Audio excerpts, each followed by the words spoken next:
Sampeyan tau krungu ora larangan saka wong tuwa?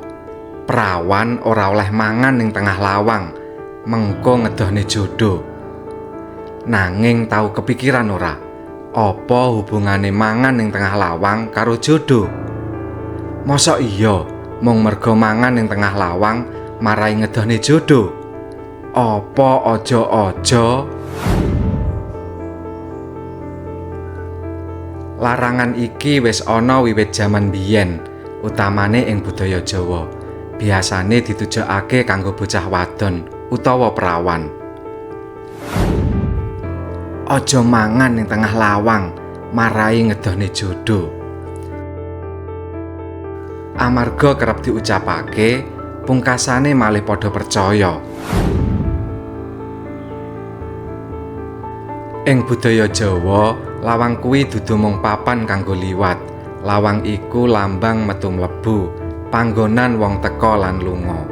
Bayangno, nek ana wong lungguh mangan ning tengah lawang, wong liya dadi angel liwat, tamu rumangsa pekewuh utawa ora kepenak, lan katon ora ngajeni marang papan sing kudune dienggo bareng-bareng.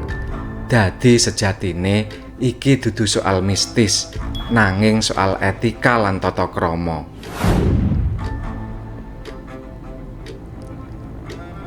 Jaman biyen, omah durung kaya saiki, isih akeh bledug, kewan-kewan cilik lan wong liwat.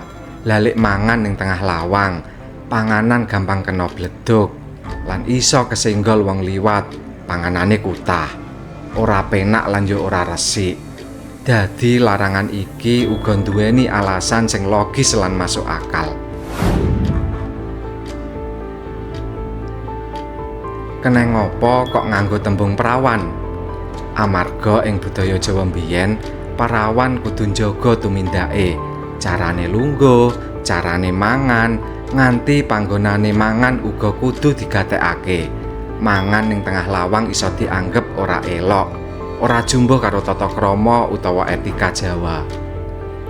Mula banjur digayutne karo jodoh supaya luwih dienut. Iki sing paling menarik.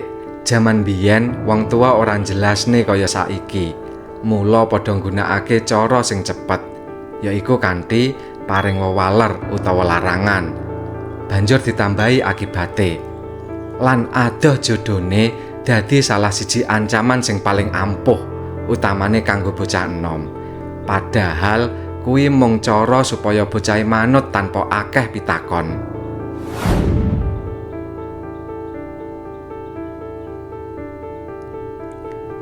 Nek dipikir nganggo logika, ora ana hubungane langsung antarane mangan ning tengah lawang karo jodoh. Nanging ana hubungane karo etika, karesikan, lan norma sosial. Dadi iki dudu mitos kosong, nanging pesen bijak sing dibungkus nganggo cerita sederhana.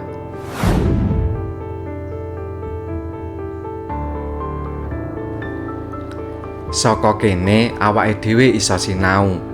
Ora kabeh mitos kudu dipercaya apa anane, nanging uga ora kabeh kudu langsung ditolak.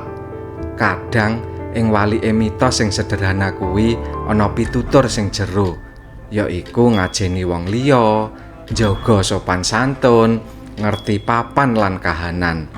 Amarga ing pungkasane sing nemtokake jodoh kuwi dudu papan anggone mangan, nanging carane tumindak minangka manungsa.